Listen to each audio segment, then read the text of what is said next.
Well, hello everyone and welcome to yet another Discussions with Dolf. And today I find myself in the little village of Marsaxlokk, which is on the coast of Malta. Malta, of course, is a tiny island. I say tiny, it's only about 20 kilometers by 30 kilometers or 13 miles by 19 miles. Right in the middle of the Mediterranean. It is about 90 kilometers south of Sicily and about as far away from Tunisia. It sort of divides the Mediterranean into two.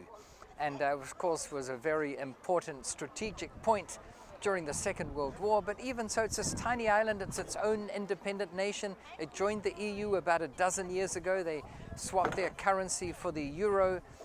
Real estate prices have gone up. And I've always said that one of the great things about real estate is it's relatively easy to beat the average in a way that you can't beat the average in other areas.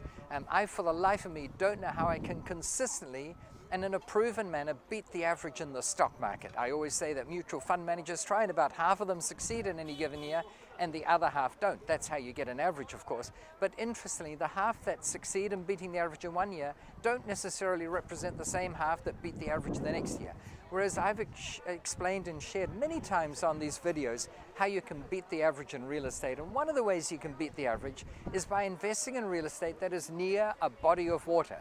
I've always talked about investing near a lake or near a river or indeed near the ocean.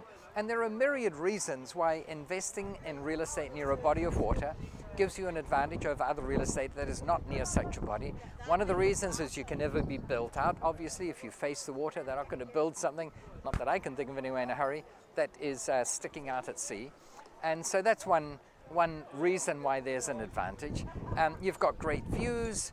It's sort of a higher value piece of real estate. But I have to temper that because this week in particular, the climate change has been in the news a lot, and we've had lots of interesting bits come out. They've been measuring the rate of melting of the glaciers in Greenland.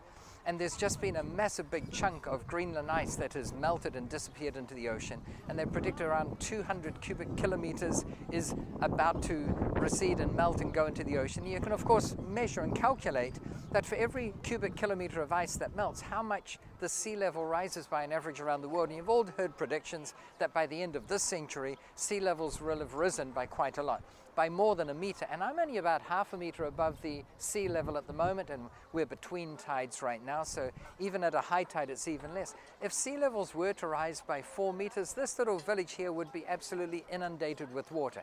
And it's happening in places like some villages on the coast in Louisiana, on the Mississippi. It's a major, major problem.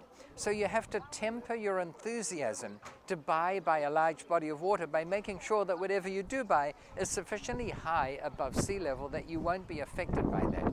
There are towns on the coast in Texas that are already starting to be submerged. They're no longer issuing building permits. Just in the news this last week, there was a town in New Zealand that with the erosion of waves was now being such that values are starting to plummet because people realize the houses are being lost to the sea. And this trend, like all the other trends to do with global warming, is going to accelerate and get worse and worse.